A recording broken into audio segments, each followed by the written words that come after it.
Magandang gabi sa inyong lahat. Kamusta na ba ang inyong undas? Ngayon naman ay papakinggan natin ang kwento ni Lallie na pinamagatang UKAY-UKAY BLAZER, the true horror story Halloween special podcast series.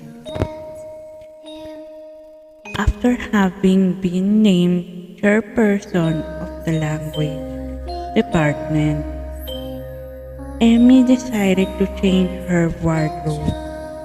I have to look the part, she told herself. She was known as the floral queen in the university, the strict, old, and unfriendly bespectacled professor with short and curly hair who was always in well-matched floral blouse and skirt. After having received her new appointment, she immediately went to a nearby mall. As a teacher, she thought that her days with floral prints were gone. I have to look like a manager, a CEO, she told herself. I'm the chair now, I have to look corporate. Having been frugal for the rest of her maiden life, she almost screamed after seeing the tags on the lovely blazer. I would let all my salary go to lousy blazers, she told the sales lady when asked if she was interested in purchasing the blazer she was inspecting. She stormed out of the mall, cursing under her breath, cursing the whole world for selling too expensive blazers. If only her neighboring modista could also sew blazers, but she knew her modista of 30 years was only tried to collar blouses and below-the-knee skirts with floral prints. She decided to visit a small UKAY-UKAY store. Amy busied her hands inspecting blazers. Some of them were so ridiculous that she muttered, I'm not going to look like Kuya Germs, as she hung the white blazers with colorful sequins, outlining flowers and other shapes she couldn't fathom back on the metal rack. She almost dropped face down as she saw blazers with fluffy feathers, built-in boas, and strewn ribbons. What are people wearing these days? She asked herself. She was losing her patience, prodding herself to not lose hope with the thought that every item in that UKAY-UKAY store is only worth 50 pesos. 50 pesos for a blazer? She kept telling herself. Now that's how much clothes should cost these days. She was to go to the next rack when she chanced upon a rather decent-looking blazer. Its cloth was of the right texture, the sleeves were not easily prone to kinks, and the buttons were not loose. It actually looked new. Amy hurried to the makeshift fitting room. Seeing her reflection on the mirror inside the fitting room, the blazer seemed to give her an aura of authority. I look respectable with this on, she thought. She was marveling at her image, turning sideways frequently, seeing her pencil-like figure being given an illusion of curves. She smiled at herself.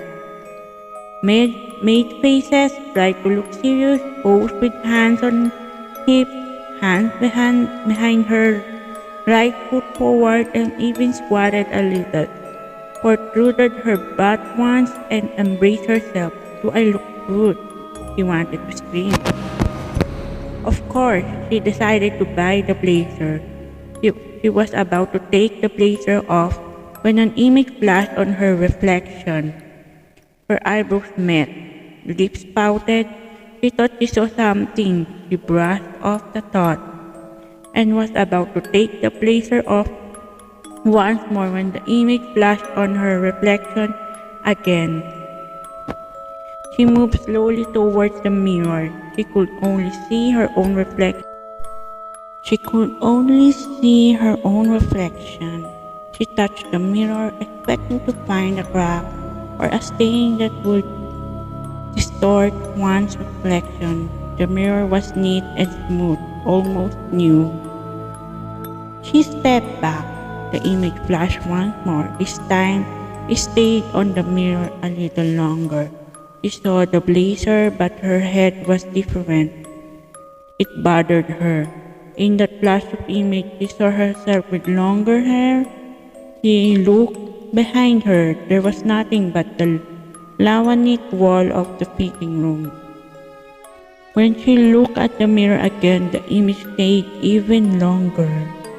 Now she can see herself, the blazer on her. Her face was what she knew her face to be, but her hair was definitely longer on the mirror. She squinted, thought that maybe she had to get new glasses. The hair became longer still, this time with its tresses reaching her hips. She touched her hair, it was short, even pulled her hair, and yet it still never reached her nape. When she looked at her reflection, her image no longer had glasses. Her hand went to her glasses. She still had them on, but the mirror was clear. Her reflection was missing the glasses. She took her glasses off and waved them.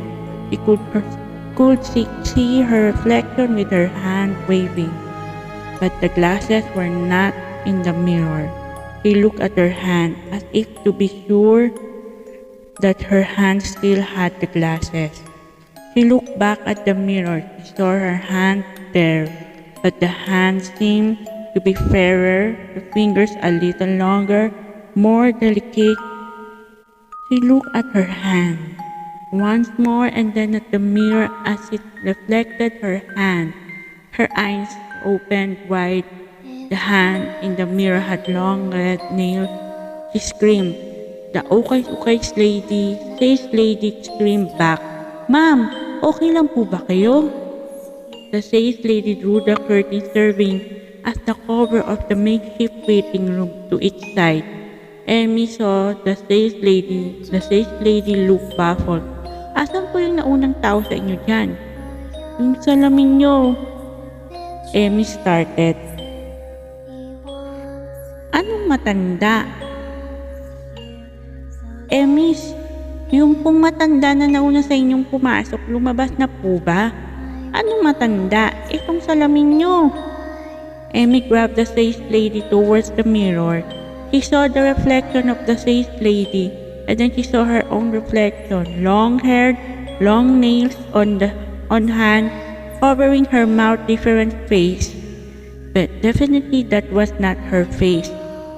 It was after her long scream and after having knocked down the mirror and the whole makeshift fitting room, as well as that she was pacified by the few other persons present in the UKAY store. She saw the sales lady, sun as tears were running down her cheeks. "Akala ko ibang tao," the sales lady was saying. "Iba talaga ang nakita ko. Wala namang mahabang buhok na pumasok dito eh," the other people kept on saying. Emmy hugged herself tightly with hands clutching at the blazer. Her right hand felt something. She ran it inside one of the blazer's pockets. It gathered a 2x2 picture. "Yan yung nakita kong itsura nyo kanina," the sales lady said. The picture had a woman with long hair, wearing the black blazer. She took the blazer off as she stormed out of the UKAY-UKAY store. She could hear the voices of those who were still there. Baka yang nasa picture ang dating may-ari ng damit. abangan. Non-alcoholic terror. This story happened to my father almost 2 decades ago, a civil engineer working for a government construction company. Halfway through the ride through, though my father was sitting at the back of the tricycle, noticed something chasing them. Hanggang sa muli, mga kababayan.